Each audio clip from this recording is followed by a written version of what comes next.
kadang orang tuh takut dulu sebelum Saya memulai. juga masih takut sih. Tapi kan udah mulai, mau mulai. Takut sambil memulai. Iya, iya. Iya.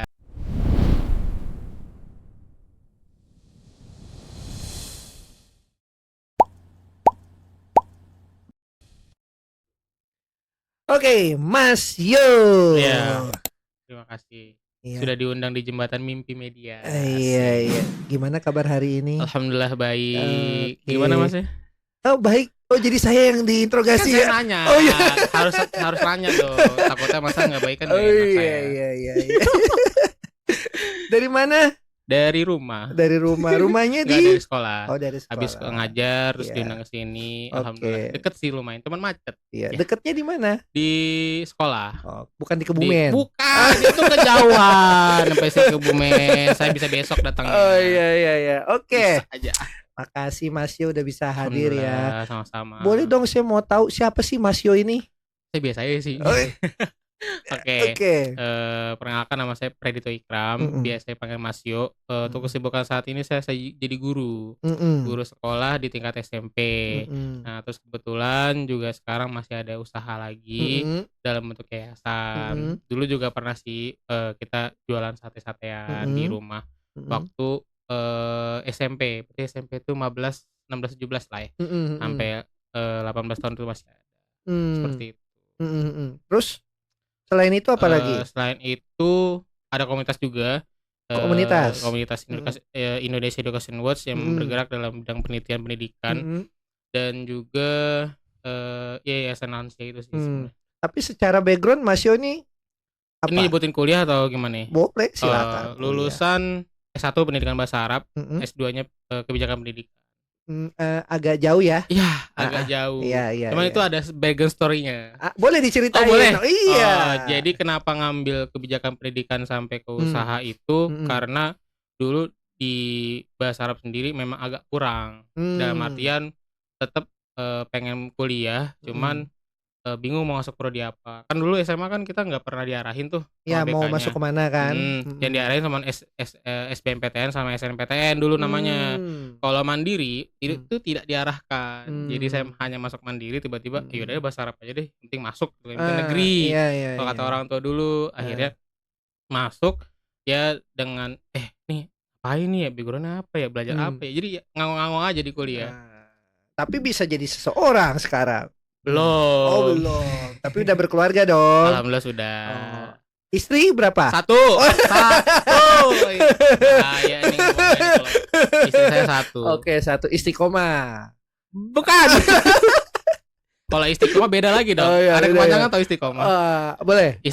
Istri 3 dikontrakin rumah. Aduh, jadi diplesetin lagi ya. Oke. Berarti di samping itu juga sambil ngajar juga. Sambil ngajar. Ngajar di mana nih? Emang boleh nyebutin merek di sini? Di madrasah ya, madrasah. Boleh, nggak apa-apa. Di madrasah aja. Kan masih aman ya? Masih aman ya. Asal jangan kata-kata kasar. Oh, boleh ya. Di madrasah kebetulan. Di Roh Kuning. Oke. Kita mau lebih mendalam lagi. Boleh. Untuk mengulik-ngulik Mas Yo. Ini kayak di tayangan-tayangan yang lebih tajam ya. Gosip-gosip. Ya Allah, aku masuk gosip dong. Nah, saya pengen tahu nih, Mas Yo kan kalau kita riset nih dari kayaknya ngeri juga ya. Ngeri banget nih. Kita riset dari tim nih yang udah riset.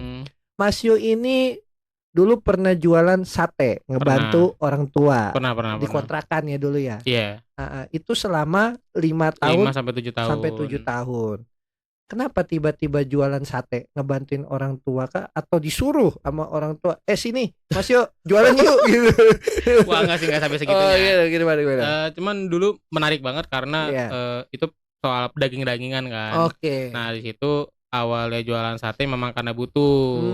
Karena dulu orang tua juga pernah jual ikan. Jadi pas jual ikan itu pernah waktu TK sampai gue SD itu bikin sate lah akhirnya.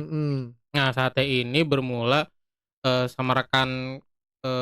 Jadi saya punya teman. Nah, temannya ini kenal sama bapak saya. Nah, di situ bikin kolaborasi untuk sate sama minuman. Jadi bapak saya jual sate, dia jual minuman. Itu sebenarnya cukup panjang karena jadi kita kan ngeriset. Jadi bapak saya tuh demen banget sama daging sate, baik ayam ataupun kambing. Sapi juga ada kita, cuman jadi sop. Kalau kerbau ada? Enggak dong, jauhan, berat bawanya Bang. Gimana caranya gue bawa kambing, bawa kerbau? Kan dipotong. Iya, cuman kan aduh, bingung nentuin harganya kalau kerbau. Oke. Akhirnya jadi di lingkungan itu kita ngeriset kira-kira satenya ini berapa enak. Jadi kita ini rasa dulu tuh beli beli itu hampir sekitar 6 bulan 7 bulan untuk beli sate terus. Tiap malam gila banget nih. Tiap malam beli di sini sini akhirnya rasanya gini gitu kan. Jadi akhirnya bikin resep yang memang dagingnya itu ngeresep sampai ke dalam supaya yang mau makan baik jadi nggak milih-milih makannya, baik yang mau ataupun yang enggak tetap merasakan hal yang sama. Berarti ngeresep ke dalam sampai ke lidah. Sampai ke lidah. Oke. Menarik. Itu berarti udah banyak tuh pelanggannya. Alhamdulillah sudah ada. Udah banyak. Bahkan sampai tutup ditanyain kok nggak jual lagi gitu. Kenapa nggak jualan? Iya. Itu pas umur berapa Mas Yo-nya? Waktu SMP. SMP udah dijualan ya. Jualan. Itu apa yang membuat Mas Yo itu saya harus ngebantuin orang tua? Apa titik baliknya? Senang makan. Iya, jadi bukan sebelum nyobain ke orang, nyobain ke saya dulu. Bukan seneng nyari duitnya. Enggak, makan. Jadi sebelum nyobain ke orang, nyobain ke saya sama ke ibu. Kalau dari kita berdua enak, lanjut gitu kan. Karena kan daging itu kan kalau saya kan gampang nyangkut di gigi. Jadi apa dagingnya nyangkut di gigi? Bisa diambil dong. Bisa, pakai apa? traktor. Baru saya mau bilang pakai tang. Jadi dagingnya itu kalau emang lembut, enak dimakan. Jadi untuk orang-orang tua jangan khawatir untuk makan sate itu. Jadi memang diusahakan baik yang muda ataupun yang tua ataupun giginya ada kenapa biasanya biar enak. Usia udah 50 kan udah susah. Biar lembut lah buat mereka. Akhirnya dari ibu sama saya langsung kita jualan. Terus apa yang tiba-tiba akhirnya udah tutup? Iya. Setiap rame berat sekali ya. Setiap rame itu selalu dinaikkan harga. Oh, apanya yang dinaikkan harga? Kontrakannya. Itu di daerah mana saat itu?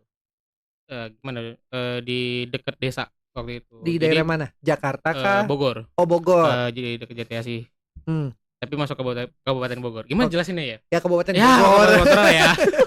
Teritorialnya Kabupaten Bogor. Daerah situ memang kalau dengar-dengar teman-teman yang lain kalau emang usahanya rame sering dinaikin harganya.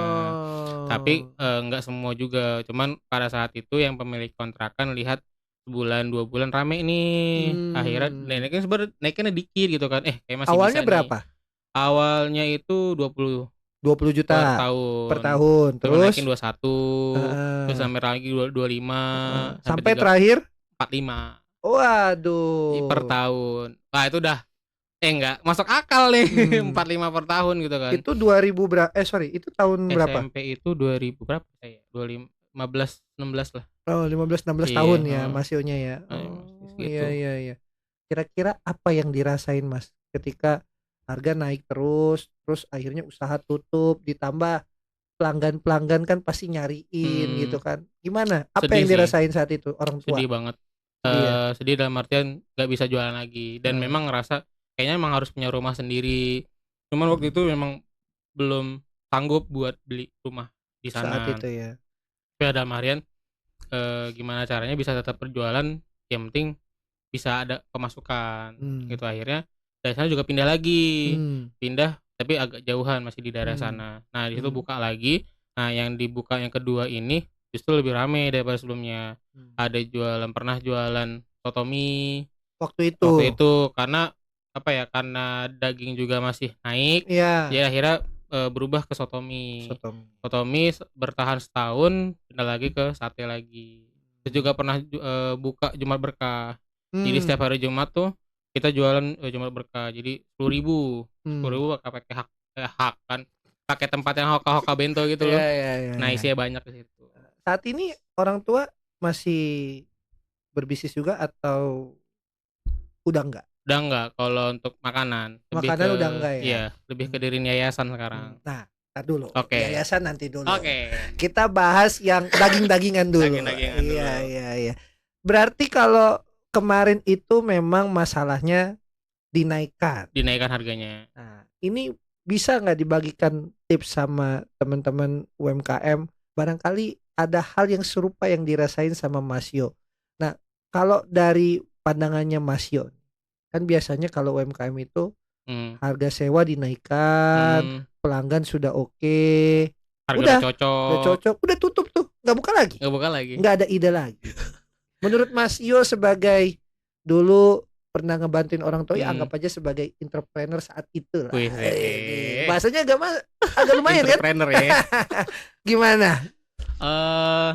Buat bagian-bagian ke teman-teman ya, kalau emang mau jualan lebih tepatnya ngecek kondisi lingkungan, dan terus ngecek kondisi si yang punya rumahnya.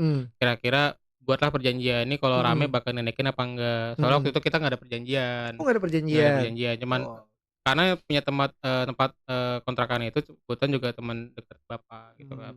Jadi karena emang gak ada perjanjian, ya mau naikin seenaknya gitu kan. Makanya kalau emang mau dikontrakan ataupun di ruko, ya itu harus tahu dulu perjanjiannya gimana. Apakah setahun itu bakal dinaikin apa enggak, terus kira-kira naik berapa persen, air, sampah itu termasuk apa enggak, atau memang cuman 20 juta per tahun itu udah kotor gitu kan, nggak ada apa-apa, belum bersihnya dan segala macam. Nah itu harus cari tahu. Terus karena kita kan jualan nggak mau dorong ya, karena nggak kondusif banget. Iya capek lah. Capek juga akhirnya. Ya udahlah kita maksain di ruko. Makanya itu kenapa harus di ruko, karena ya udah orang tua juga kan yang jualan, jadi nggak mau buat dorong-dorongan. Cuman kalau teman-teman yang emang mau dari awal mau ngedorong tuh nggak apa-apa sebenarnya. Siapa tahu memang punya ladang lagi di ruko. Karena kalau menurut saya dalam bisnis itu kalau emang tempatnya enak, orang juga bakal tertarik sih. Iya. Cuman yang harus di-highlight adalah perjanjian. Iya, perjanjiannya. Iya. Nah, kalau misalnya kita mau udah punya ide bisnisnya, udah tinggal ngejalanin, terus udah sewa tempat, udah dapat duitnya nih untuk sewa tempat. Ada tempat. Nah, itu yang harus digarisbawahi adalah perjanjiannya sama si pemilik ruko. Ya, misalnya dari harga sewanya, terus sampai dengan nanti kalau misalnya kita mau lanjutin itu naiknya berapa persen atau sama, itu tergantung negosiasi kan. Cuman saat itu nggak ada di atas hitam dan putih. Teman. Nah, teman itulah yang jadi bumerang. Wah, begitu dia, ya udahlah nggak apa-apa, pasin. Tapi kan itu sebagai pelajaran hidup yang Mas Yo bawa sampai dengan saat ini. Nah, pelajaran apa yang bisa diambil, Mas? Lebih ke tegas aja sih, perjanjian itu yang harus dipegang. Karena kalau nggak ada perjanjian kadang suka lupa main seenaknya aja. Mungkin kalau saat ini yang rukonya segede gaban harganya dan segala macam itu perlu sih.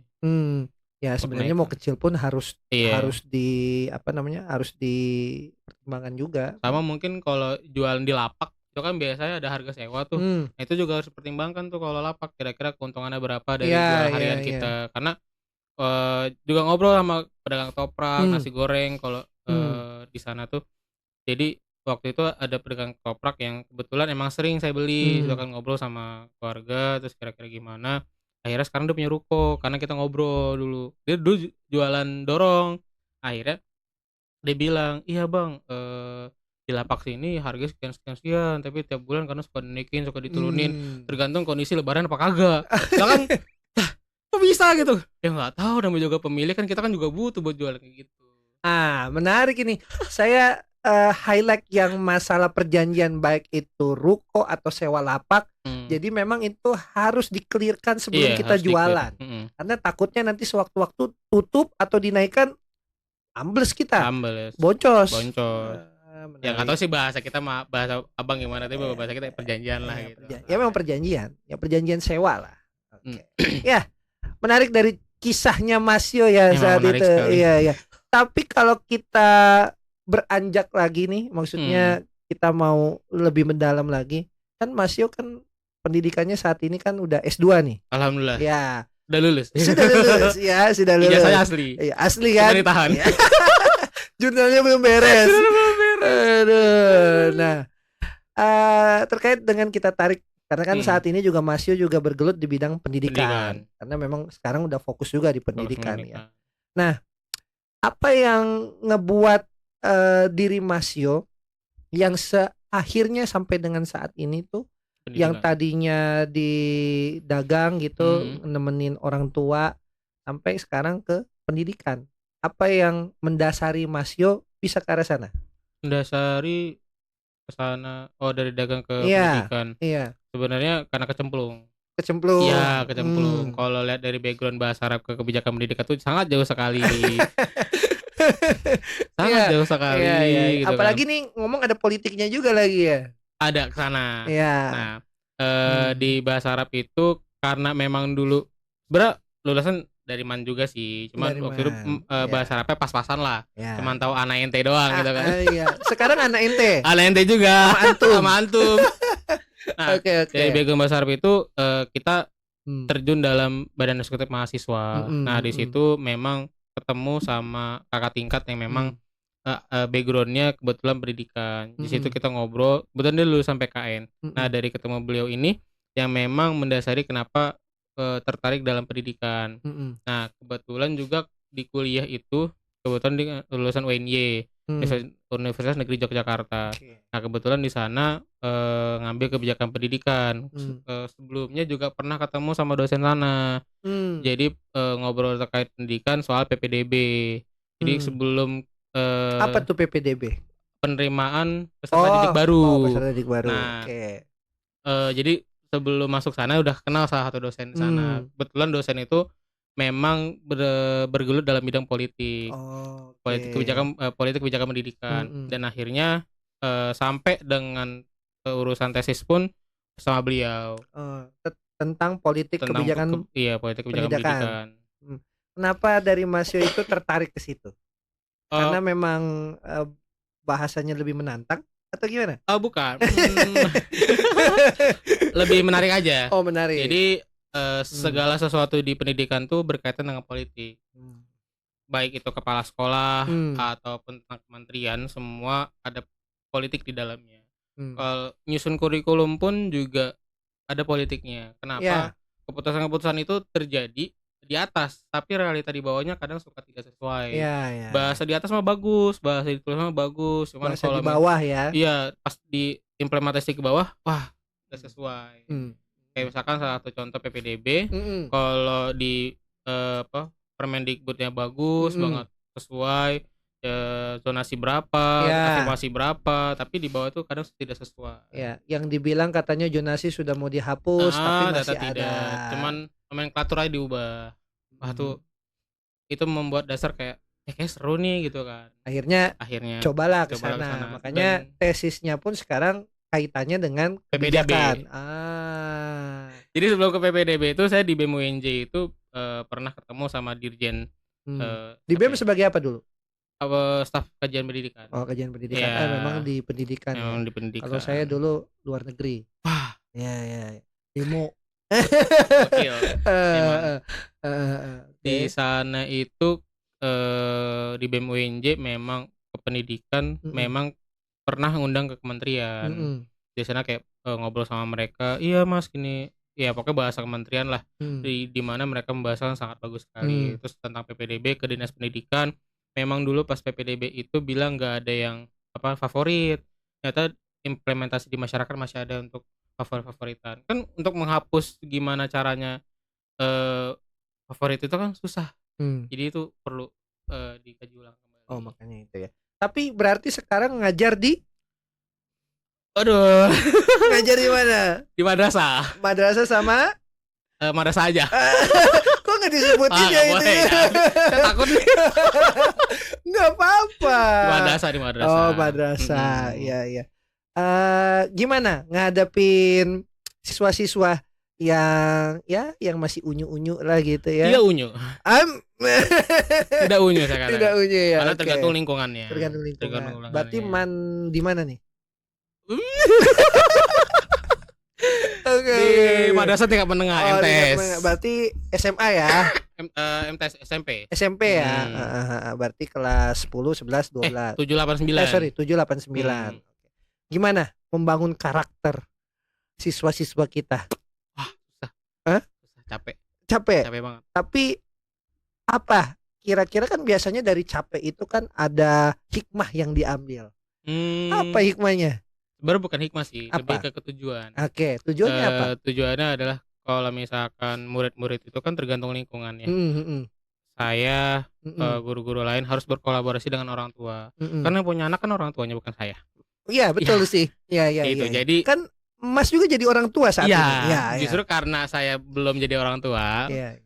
Saya memikirkan kayak, nih kalau gue punya anak kayaknya nggak bisa kayak gini deh, gitu kan. Jadi Oke, pas sudah mempersiapkan. iya, sudah mempersiapkan karena anak-anak itu memang saya nggak tahu lah lahirnya bagaimana, pokoknya tiba-tiba udah di SMP gitu aja, dengan sikap yang kayak gitu, lingkungannya yang kadang suka tidak mendukung dan segala macam, nah itu mempengaruhi sikap dia di sekolahan. Oh gitu, maksudnya secara ekonomi. Secara ekonomi, Itu sosial, banyak. banyak. Tapi terkait dengan siswa, apakah itu mempengaruhi juga dari guru ketika dia mengajari ke siswanya? Enggak ya? tergantung. Tergantung. Mempengaruhi guru tuh, kayak misalkan mungkin cara ngajarnya aja. Cara ngajarnya. Jadi, kalau didikan. Jadi misalkan saya sama Mas beda nih cara didiknya. Kalau misalkan saya galak atau Mas baik, nah itu beda dampaknya ke anak. Tapi kan kadang kita, kalau saya sih mikirnya gimana caranya kalau gue di posisi murid. Iya. Kan Kita suka nggak enak memposisikan gitu ya. kan.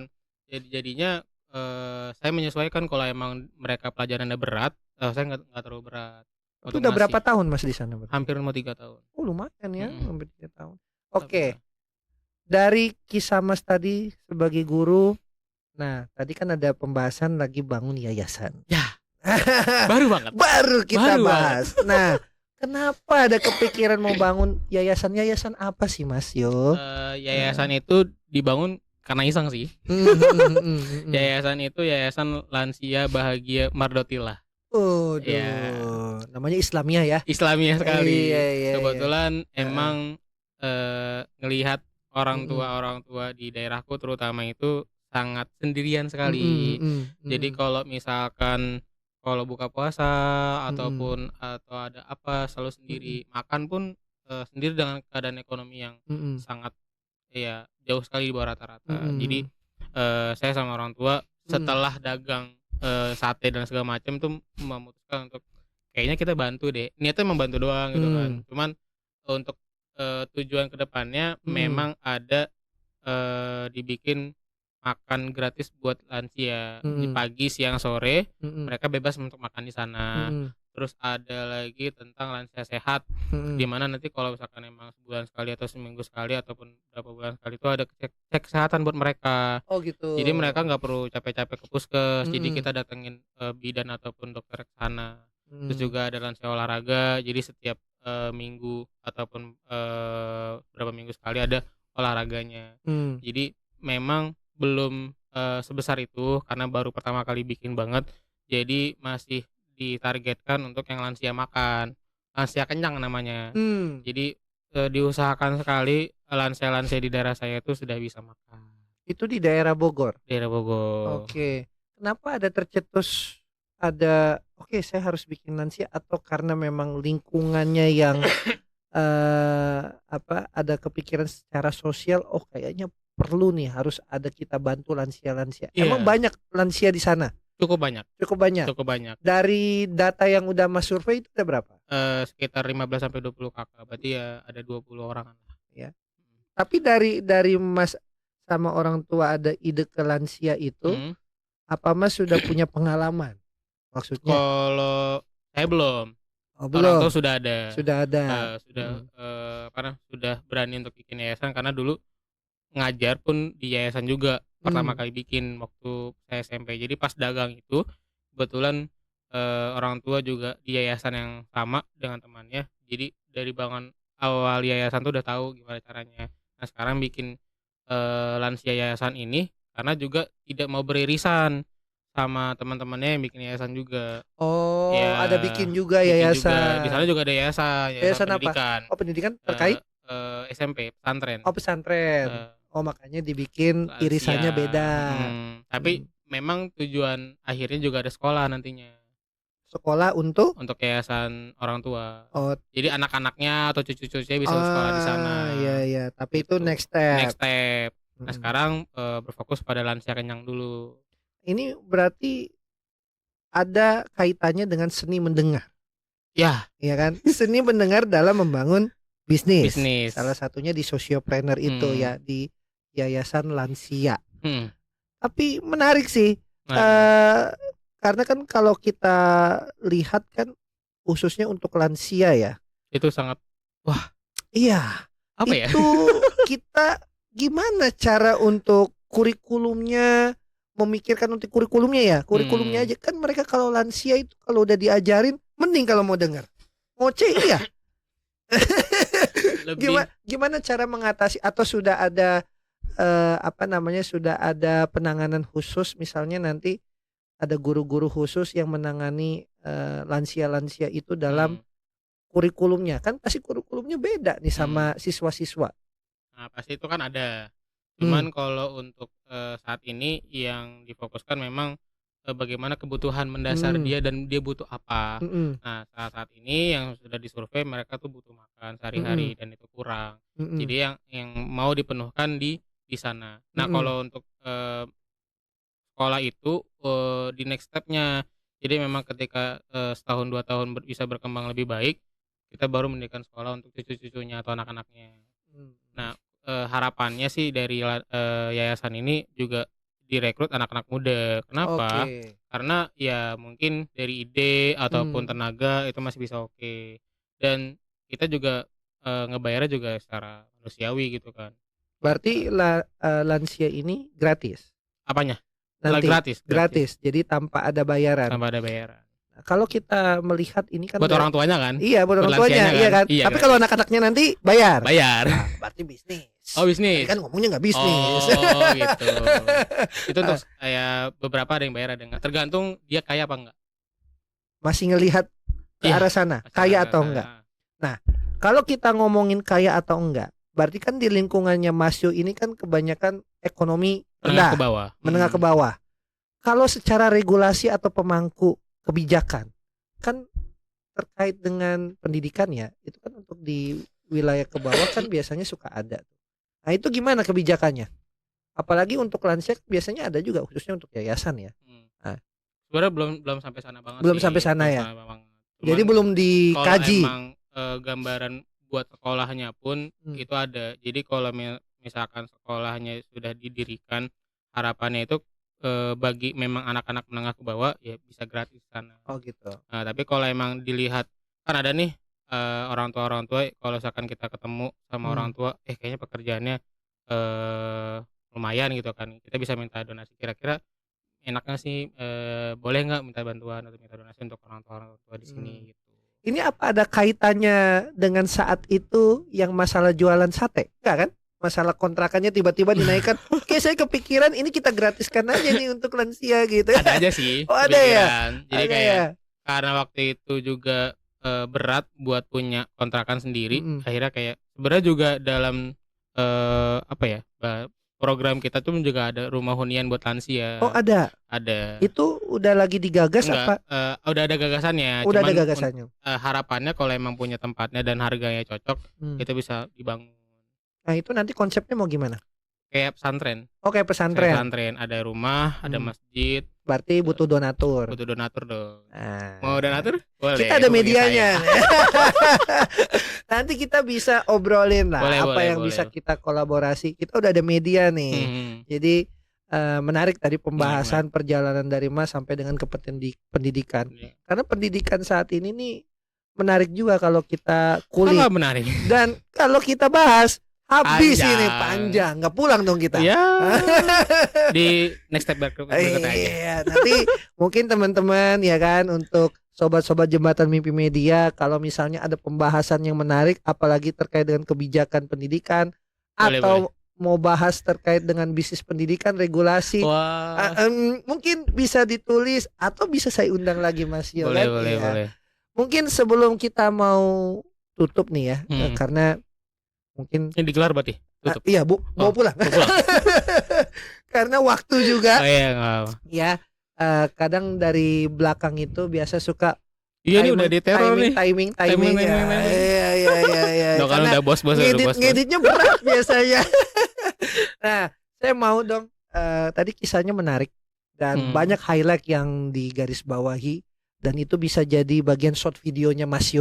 Waduh, boleh. Nanti mungkin bisa dibagikan, mungkin ada ibaratnya kayak pesan-pesan lah, pesan-pesan Mas Yu kepada UMKM atau perintis usaha yang dia mau bikin bisnis lah, baik itu bisnis pendidikan atau bisnis apapun. Apa yang mau Mas Yu bagikan gitu? Kalau tentang bisnis sih lebih tepatnya punya channel dulu sih. Jadi misalkan kalau dari awal emang nggak punya relasi, bikin relasi itu yang kecil-kecilan. Ataupun kalau emang berani banget kayak Bang Iqbal ini, itu co-host kita itu. Iya, jembatan media itu. Iya. Beliau juga pernah ngajarin sih waktu SMA dulu. Kalau emang lo berani, udah datang ke atas gitu kan, atau kemana. Datangin orang yang memang punya relasi besar, sehingga kalau bukan orang yang besar ya, bukan orang besar dengan bisnis keuangannya memadai gitu kan. Dari situ juga bisa bikin relasi-relasi. Akhirnya kalau pengen bikin bisnis sendiri, ya alhamdulillah bisa. Tapi ya minimal ya kerja sama dia dulu gitu kan, cari ilmunya sedalam-dalamnya, supaya kalau emang bisa bikin bisnis sendiri, kita tahu nih apa yang harus dilalui. Kira-kira lobangnya sama nggak kayak dia. Jadi kalau misalkan ada lobang yang sama kayak dia, kita bisa nutup gitu. Dia pernah kayak gini, gue nggak usah kayak gitu. Kadang orang tuh takut dulu sebelum memulai. Saya juga masih takut sih. Tapi kan udah mulai, mau mulai. Takut sambil memulai. Karena kalau takut terus, kapan mulainya? Gak enak juga sih kalau takut mulu. Iya. Nanti diomelin sama orang tua. Enggak sih, lebih tepat. Punya keluarga lagi. Kesian aja ngeliat baik murid ataupun orang tua yang memang kayak butuh dibantu gitu kan. Kalau kita kan udah ngerasa cukup, kayak bantulah gitu. Oke, luar biasa jiwa sosialnya memang. Biasa aja sih sebetulnya. Orang-orang kayak gini nih nggak banyak. Banyak. Ini contohnya tuh lagi coach kita. Kalau itu dalam hati dia, ini orang luar biasa sekarang, pemikirannya udah dewasa ya. Mungkin dulu masih di bawah dia. Iya. Kalau sekarang setara lah. Enggak lah, masih tinggian coach kita. Oke, ada lagi yang sudah mau dibagikan? Terima kasih atas kedatangannya Mas Yu, udah mau kesini jauh-jauh ya. Enggak kok, deket. Oh, deket ya. Macetnya doang lama. Seandainya nggak macet ya. Iya, kalau nggak macet mah cepet. Oke, terima kasih Mas Yu. Terima kasih juga. Ya, saya Rigel. Selamat datang di Jembatan Mimpi Media. Asik. Dadah.